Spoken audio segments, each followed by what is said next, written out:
সামনে সাংবাদিক সহকর্মী ভাই এবং বোনেরা। বাংলাদেশের নিরাপত্তা খাতের গবেষণাধর্মী প্রতিষ্ঠান নেক্সাস ডিফেন্স অ্যান্ড জাস্টিস শনিবার রাজধানীর জাতীয় প্রেস ক্লাবে এক সেমিনারের আয়োজন করে।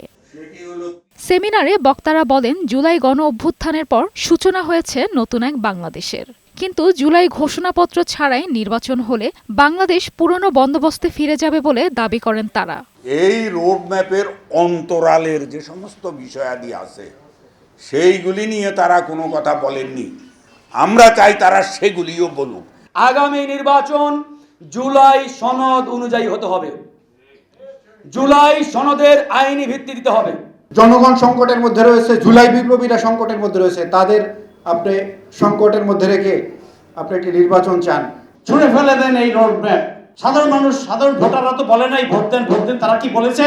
রক্ত শুকাইতে না শুকাইতেই পলিটিক্যাল পার্টিগুলা বাহ মেলা বসায় বসেন, কে কোনটা নেবেন। আমরা এমন এক ভোট চাই যেখানে আপনারা যে ট্যাক্স দেন সেই ট্যাক্সের হিসাবটা যেন আপনারা বুঝে পান। বক্তারা বলেন, যেন তেন নির্বাচন দিলেই সরকার গঠন করা যায় না, যার প্রমাণ বিগত সময়ের বিতর্কিত নির্বাচনগুলো। প্রতারণা করা হচ্ছে জনগণের সাথে ডেমোক্রেসির নামে, শুধু সিস্টেমের কারণে। জুলাই সংসদ ঘোষণাপত্র সংশোধন না করেন আপনি সংসদ পর্যন্ত যেতেই পারবেন না, আপনার যাওয়ার প্রক্রিয়াই তো অবৈধ। যারা জুলাই চেতনায় বিশ্বাসী তাদেরকে বলতে হবে আপনার নির্বাচন করার রাইট নাই, আপনি আগে রাইট তৈরি করেন। জেল না খাটলে নাকি রাজনীতি হওয়া যায় না, ভেরি গুড। বাট ছাত্র জেল খাটবে কেন? এই মানসিকতা কেন থাকবে? আপনারা ছাত্রদেরকে সামনে ঠেলে দিবেন, তারা যুদ্ধ করবে, তারা বিপ্লব করবে, আর জুস খাবেন আপনারা, এটা হইতে পারে না।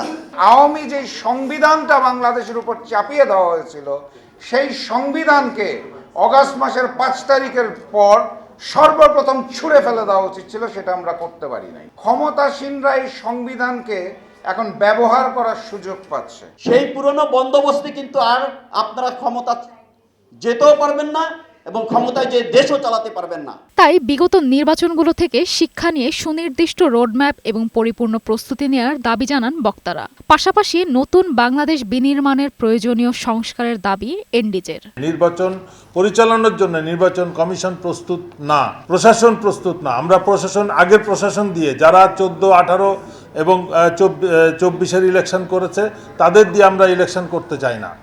ইলেকশন পন্থা, পরিস্থিতি, ভোটার লিস্ট কোনো কিছুই সংশোধন হয় নাই। মেরিন আমিন, বৈশাখী সংবাদ, ঢাকা।